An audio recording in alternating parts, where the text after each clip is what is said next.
Kelihatanlah dasar-dasar lautan, dan tersingkaplah alas-alas dunia karena hardik-Mu ya Tuhan, karena hembusan nafas dari hidung-Mu. Ia menjangkau dari tempat tinggi, mengambil aku, menarik aku dari banjir.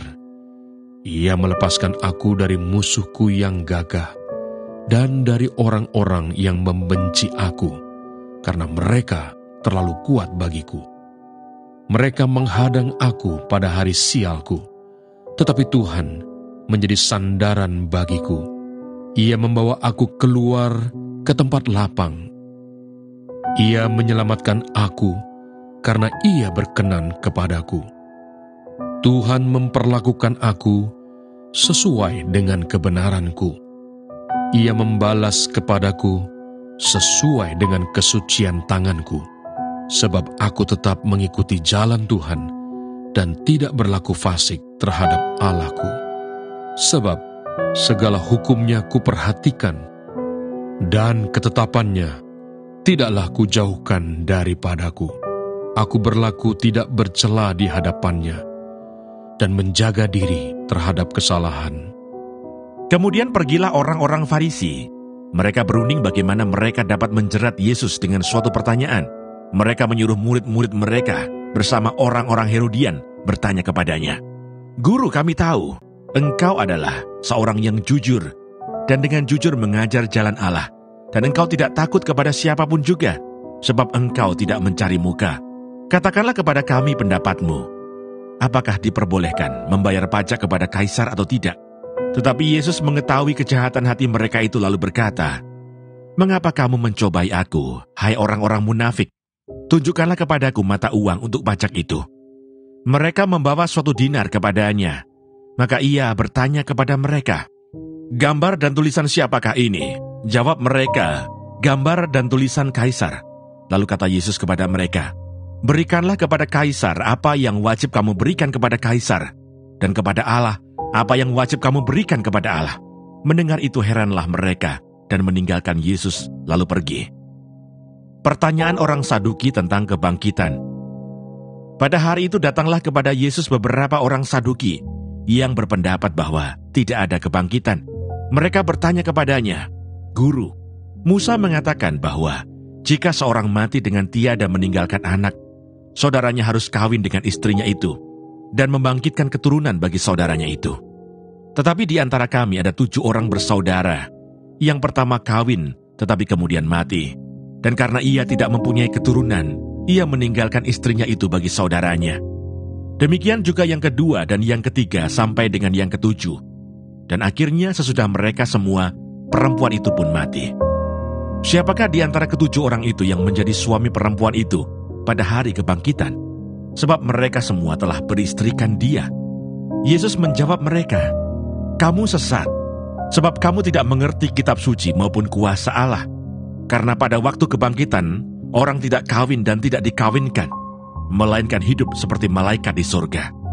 Tetapi tentang kebangkitan orang-orang mati, tidakkah kamu baca apa yang difirmankan Allah ketika Ia bersabda, 'Akulah Allah Abraham, Allah Ishak, dan Allah Yakub.' Ia bukanlah Allah orang mati, melainkan Allah orang hidup." Orang banyak yang mendengar itu takjub akan pengajarannya. Hukum yang terutama. Ketika orang-orang Farisi mendengar bahwa Yesus telah membuat orang-orang Saduki itu bungkam, berkumpullah mereka, dan seorang dari mereka, seorang ahli Taurat, bertanya untuk mencobai dia, "Guru, hukum manakah yang terutama dalam hukum Taurat?" Jawab Yesus kepadanya, "Kasihilah Tuhan Allahmu dengan segenap hatimu, dan dengan segenap jiwamu, dan dengan segenap akal budimu. Itulah hukum yang terutama dan yang pertama. Dan hukum yang kedua yang sama dengan itu ialah, kasihilah sesamamu manusia seperti dirimu sendiri. Pada kedua hukum inilah tergantung seluruh hukum Taurat dan kitab para nabi." Hubungan antara Yesus dan Daud. Ketika orang-orang Farisi sedang berkumpul, Yesus bertanya kepada mereka, katanya, "Apakah pendapatmu tentang Mesias? Anak siapakah dia?" Kata mereka kepadanya, "Anak Daud." Katanya kepada mereka, "Jika demikian, bagaimanakah Daud oleh pimpinan roh dapat menyebut dia tuannya ketika ia berkata, 'Tuhan telah berfirman kepada Tuanku, Duduklah di sebelah kananku, sampai musuh-musuhku kutaruh di bawah kakimu. Jadi, jika Daud menyebut dia tuannya, bagaimana mungkin ia anaknya pula? Tidak ada seorang pun yang dapat menjawabnya. Dan sejak hari itu, tidak ada seorang pun juga yang berani menanyakan sesuatu kepadanya. Ayub pasal 30. Sengsara yang dialami. Tetapi sekarang aku ditertawakan mereka yang umurnya lebih muda daripadaku, yang ayah-ayahnya kupandang terlalu hina, untuk ditempatkan bersama-sama dengan anjing penjaga kambing dombaku. Lagi pula, apakah gunanya bagiku kekuatan tangan mereka? Mereka sudah kehabisan tenaga. Mereka merana karena kekurangan dan kelaparan, mengerumit tanah yang kering, belukar di gurun dan padang belantara. Mereka memetik gelang laut dari antara semak-semak dan akar pohon arar menjadi makanan mereka. Mereka diusir dari pergaulan hidup, dan orang berteriak-teriak terhadap mereka seperti terhadap pencuri.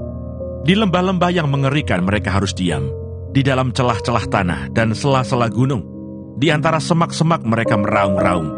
Mereka berkelompok di bawah jeruju. Mereka itulah orang-orang bebal yang tak dikenal, yang didepak dari negeri.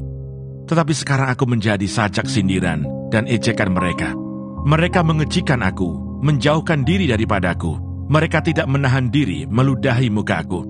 Karena tali kemahku telah dilepaskan Allah, dan aku direndahkannya, dan mereka tidak mengekang diri terhadap aku. Di sebelah kananku muncul gerombolan. Dikaitnya kakiku, dan dirintisnya jalan kebinasaan terhadap aku. Mereka membongkar jalanku dan mengusahakan kejatuhanku. Tidak ada yang menghalang-halangi mereka. Seperti melalui tembok yang terbelah lebar, mereka menyerbu. Mereka datang bergelombang di tengah-tengah keruntuhan. Kedahsyatan ditimpakan kepadaku. Kemuliaanku diterbangkan seperti oleh angin, dan bahagiaku melayang hilang seperti awan. Oleh sebab itu, jiwaku hancur dalam diriku. Hari-hari kesengsaraan mencekam aku. Pada waktu malam tulang-tulangku seperti digerogoti, dan rasa nyeri yang menusuk tak kunjung berhenti. Oleh kekerasan yang tak terlawan, koyaklah pakaianku, dan menggelambir sekelilingku seperti kemeja. Ia telah mengempaskan aku ke dalam lumpur, dan aku sudah menyerupai debu dan abu. Aku berseru minta tolong kepadamu, tetapi engkau tidak menjawab. Aku berdiri menanti, tetapi engkau tidak menghiraukan aku. Engkau menjadi kejam terhadap aku. Engkau memusuhi aku dengan kekuatan tanganmu. Engkau mengangkat aku ke atas angin, melayangkan aku dan menghancurkan aku di dalam angin ribut. Ya, aku tahu, engkau membawa aku kepada maut, ke tempat segala yang hidup dihimpunkan. Sesungguhnya, masakan orang tidak akan mengulurkan tangannya kepada yang rebah, jikalau ia dalam kecelakaannya tidak ada penolongnya. Bukankah aku menangis karena orang yang mengalami hari kesukaran? Bukankah susah hatiku karena orang miskin? Tetapi ketika aku mengharapkan yang baik, maka kejahatanlah yang datang. Ketika aku menantikan terang, maka kegelapanlah yang datang. Batinku bergelora dan tak kunjung diam. Hari-hari kesengsaraan telah melanda diriku. Dengan sedih, dengan tidak terhibur, aku berkeliaran. Aku berdiri di tengah-tengah jemaah sambil berteriak minta tolong. Aku telah menjadi saudara bagi serigala dan kawan bagi burung onta. Kulitku menjadi hitam dan mengelupas dari tubuhku. Tulang-tulangku mengering karena demam. Permainan kecapiku menjadi ratapan, dan tiupan serulingku menyerupai suara orang menangis. Ayub pasal 31. Sekali lagi Ayub mengaku tidak bersalah. Aku telah menetapkan syarat bagi mataku. Masakan aku memperhatikan anak dara? Karena bagian apakah yang ditentukan Allah dari atas? Milik pusaka apakah yang ditetapkan Yang Maha Kuasa dari tempat yang tinggi? Bukankah kebinasaan bagi orang yang curang dan kemalangan bagi yang melakukan kejahatan? Bukankah Allah yang mengamati jalanku dan menghitung segala langkahku? Jikalau aku bergaul dengan dusta, atau kakiku cepat melangkah ke tipu daya, biarlah aku ditimbang di atas neraca yang diteliti. Maka Allah akan mengetahui bahwa aku tidak bersalah. Jikalau langkahku menyimpang dari jalan, dan hatiku menuruti pandangan mataku, dan noda melekat pada tanganku, maka biarlah apa yang kutabur dimakan orang lain, dan biarlah tercabut apa yang tumbuh bagiku. Jikalau hatiku tertarik kepada perempuan, dan aku menghadang di pintu sesamaku, maka biarlah istriku menggiling bagi orang lain, dan biarlah orang-orang lain meniduri dia. Karena hal itu adalah perbuatan mesum, bahkan kejahatan yang patut dihukum oleh hakim. Sesungguhnya itulah api yang memakan habis dan menghanguskan seluruh hasilku. Jikalau aku mengabaikan hak budakku laki-laki atau perempuan, ketika mereka berperkara dengan aku, apa dayaku kalau Allah bangkit berdiri? Kalau ia mengadakan pengusutan, apakah jawabku kepadanya? Bukankah ia yang membuat aku dalam kandungan, membuat orang itu juga?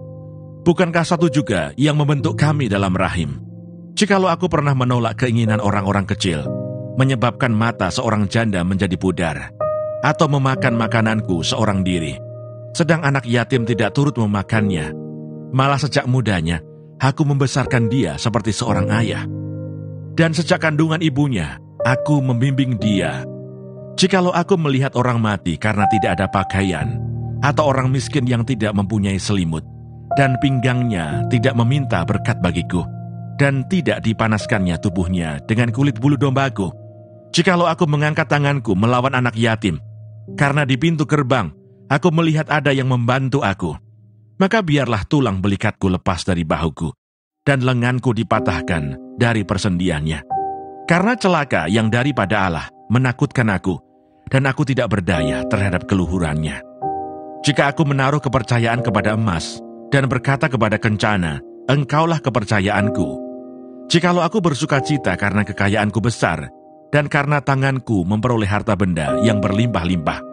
Jikalau aku pernah memandang matahari ketika ia bersinar, dan bulan yang beredar dengan indahnya, sehingga diam-diam hatiku terpikat dan menyampaikan kecupan tangan kepadanya, maka hal itu juga menjadi kejahatan yang patut dihukum oleh hakim, karena Allah yang di atas telah kuingkari.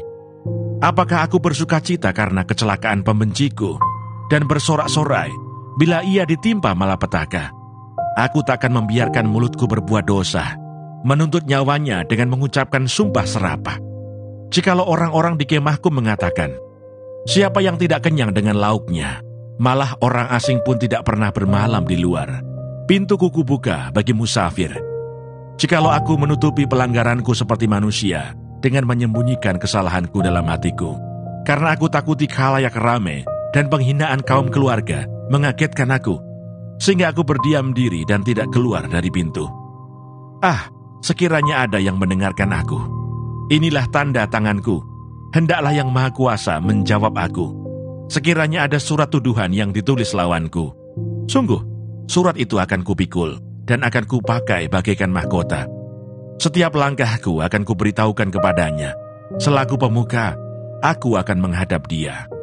Jikalau ladangku berteriak karena aku, dan alur bajaknya menangis bersama-sama, jikalau aku memakan habis hasilnya dengan tidak membayar dan menyusahkan pemilik-pemiliknya, maka biarlah bukan gandum yang tumbuh, tetapi onak, dan bukan jelai tetapi lalang. Sekianlah kata-kata Ayub. Ayub pasal 32. Kata-kata Elihu. Elihu merasa juga berhak untuk mengemukakan pendapat. Maka ketiga orang itu menghentikan sanggahan mereka terhadap Ayub, karena ia menganggap dirinya benar. Lalu marahlah Elihu bin Barakeel, orang Bus dari kaum Ram. Ia marah terhadap Ayub, karena ia menganggap dirinya lebih benar daripada Allah. Dan ia juga marah terhadap ketiga orang sahabat itu, karena mereka mempersalahkan Ayub, meskipun tidak dapat memberikan sanggahan.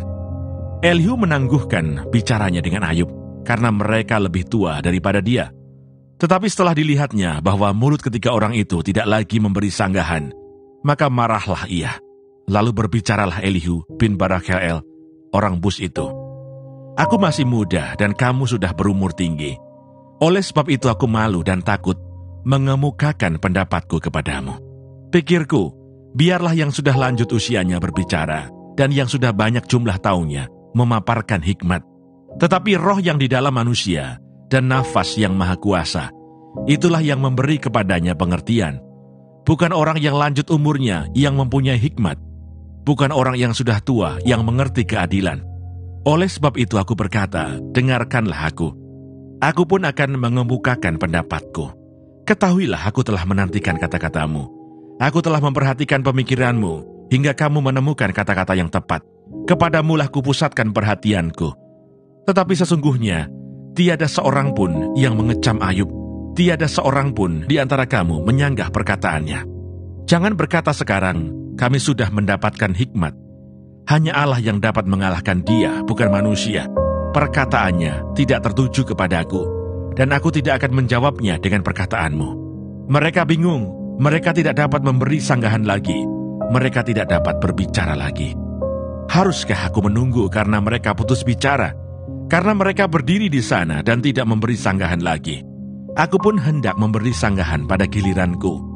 Aku pun akan mengemukakan pendapatku, karena aku tumpat dengan kata-kata. Semangat yang ada dalam diriku mendesak aku. Sesungguhnya batinku seperti anggur yang tidak mendapat jalan hawa. Seperti kirbat baru yang akan meletup. Aku harus berbicara supaya mereka lega.